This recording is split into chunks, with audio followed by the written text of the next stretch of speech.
Okay, recording 1. A night that changed my life. A night that changed my life. So, I was a 38-year-old woman, lady, girl, just a girl, like I am now. And I had 2 teenage boys, 2 beautiful boys. And I was pretty social. I had split up with a cop, actually, a South Auckland cop. And I was keeping myself busy, I guess, by, I just like to do things. So we had sports teams. I arranged them and pub quiz and sort of parties and outings and sort of, I was quite active in the community. I was also a registered nurse at the time. And I never dropped a patient. I studied falls and so I went to a pub one night with a friend and there was a slippery vomit that I nearly fell on, and I suggested that it might need cleaning up because the pub was about to close and it was 2 o'clock in the morning. It wasn't even 2 o'clock. I mean, the pub closed early because the bouncers, they were bullies, and this was just normal to me. They were in my local pub and they were the only ones that had a live band. Sometimes, most times, they were within walking distance, so it had a lot to do with this pub. And these bouncers, just about this, I saw one, he just about closed my friend's fingers in the door. They were provoking, so there was a lot of silly stuff going on with them. And, I never said anything, and I don't think many people did. I don't know why. I guess we have our reasons.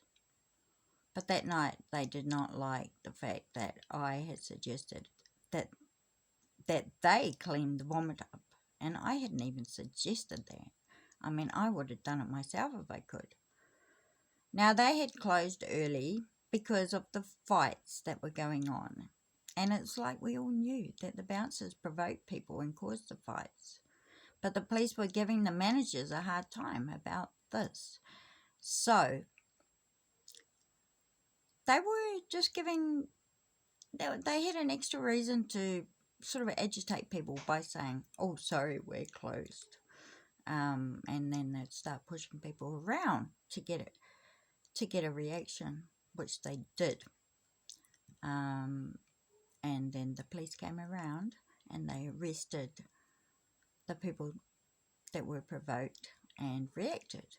So that was a good game for when they got bored. And everybody knew it. So they didn't like me very much, and I insisted that it got cleaned up. I was worried that it was about to close, and when they were about to come out in their high heels, they were stresses. They did not deserve to be rolling around in this. Well, the reason it was so slippery was because it was just so mucusy, and with that, it was stinky. It was vulgar. And I thought that somebody might slip over on the slates, that were slippery slates, and they might hurt their head. I was pretty, little bit insistent about getting in. And then I wanted to know, why does your pub close at that time? And I wanted to know what answer they gave me, because they were really pissing me off. I got pissed off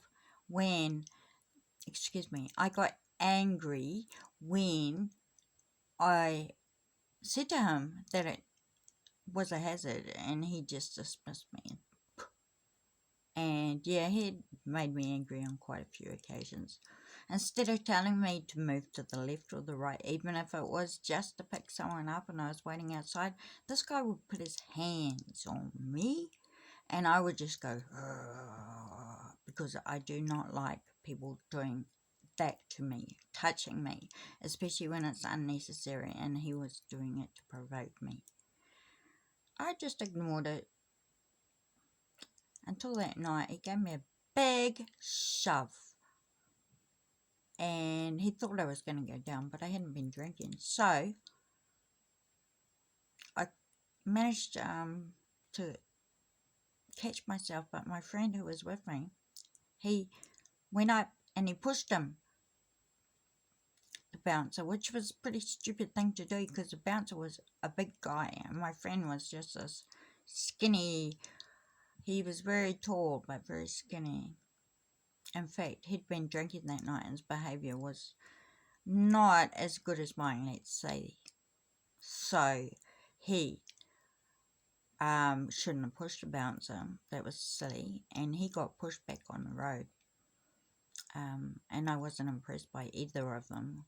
I wanted to see the manager then, and I was banging on the wall. There was a glass wall, and I was saying, get the manager, get the manager. But people were saying, don't get involved, don't get involved. So I guess I peed this bouncer off. Yeah.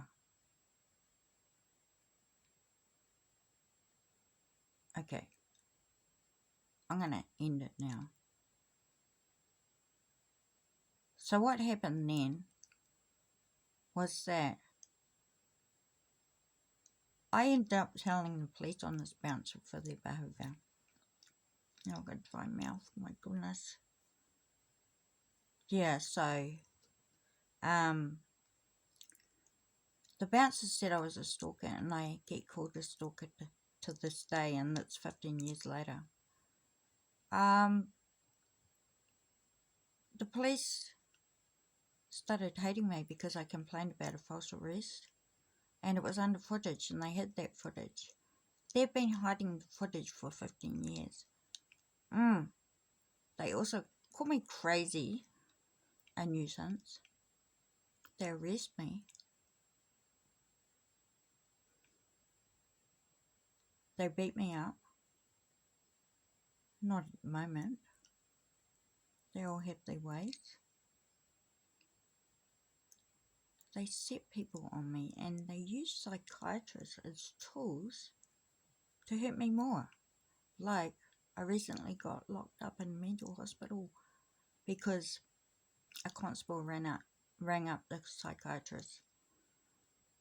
I get distressed when I play games, and I've got to finish this now. But for 15 years, they've hid evidence of me being the victim, and my life is crazy. I have links of just abuse, and I've only just started recording after 15 years. How can they get away with this? They will not accept my evidence, so I sent them the links. They will not look at them, as far as I know.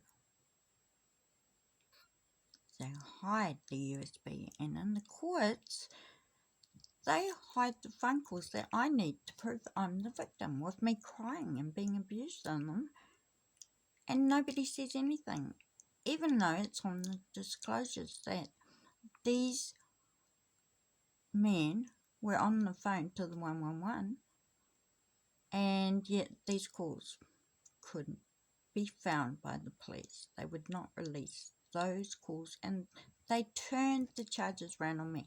Now, the government departments, you'd think that there'd be something to say, no, this is not okay, police can't break the law, but they do all the time. They do what they want.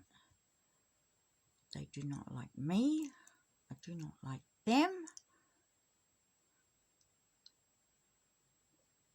A lot of people don't like me because they like them. A lot of people hurt me because they can,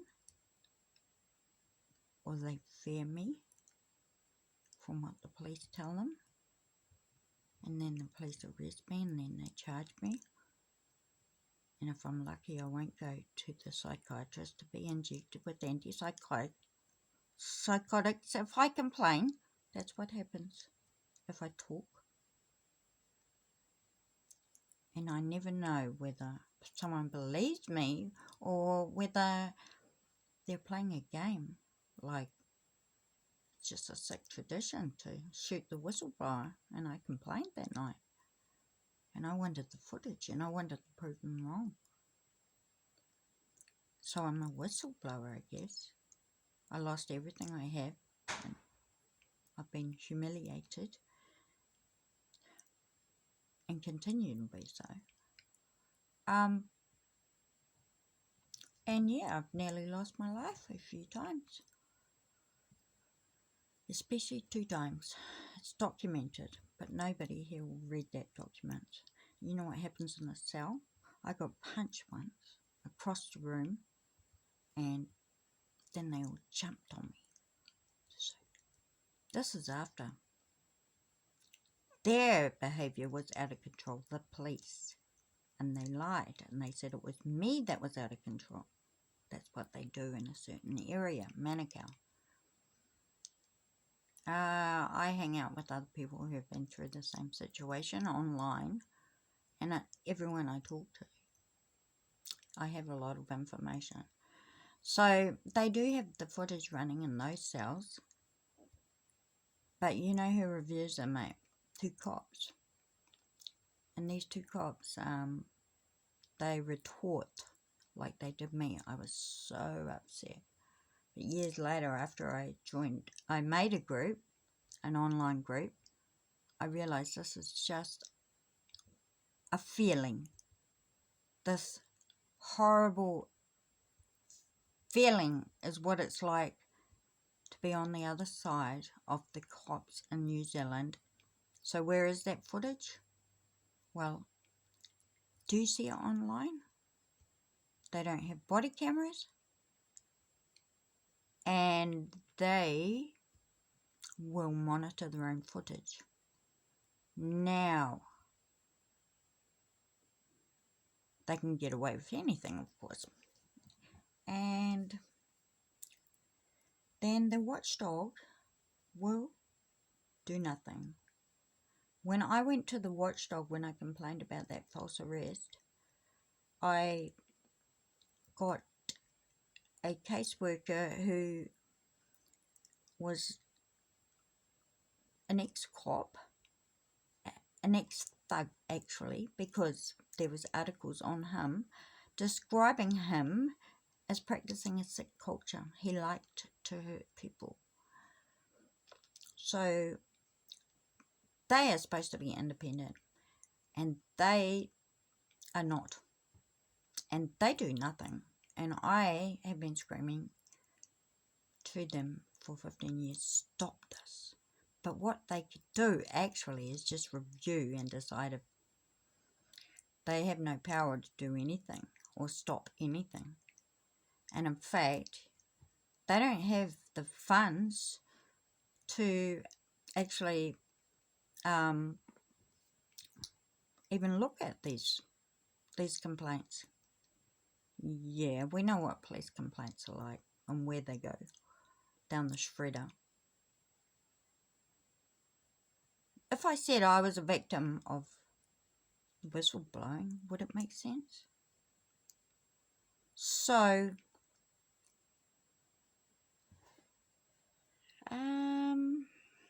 they seem to be developing these government departments, and to me they're absolutely useless. So,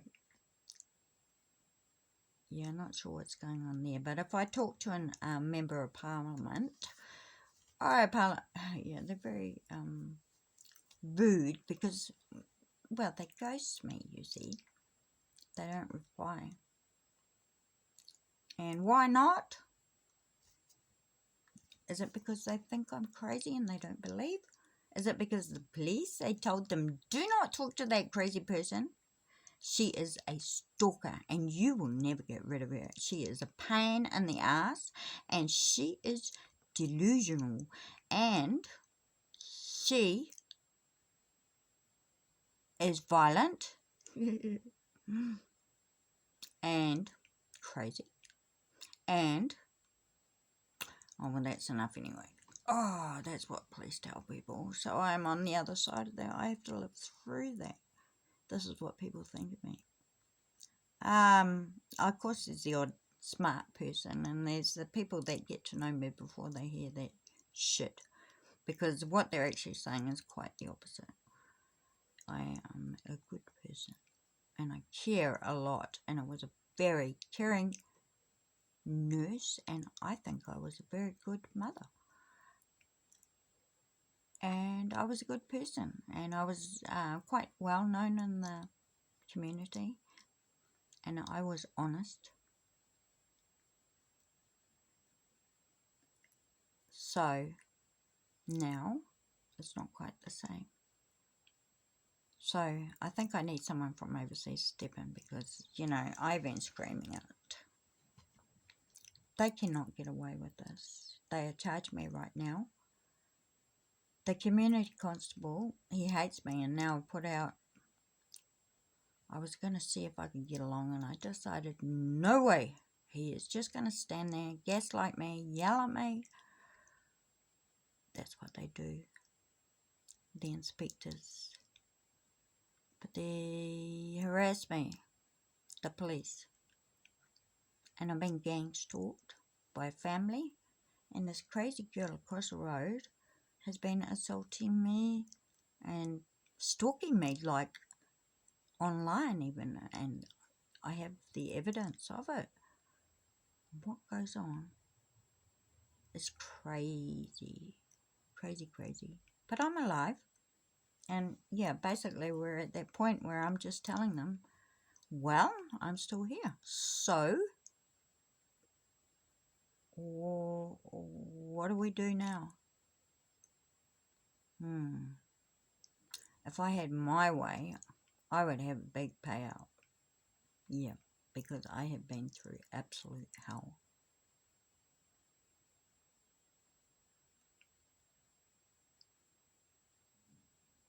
Okay.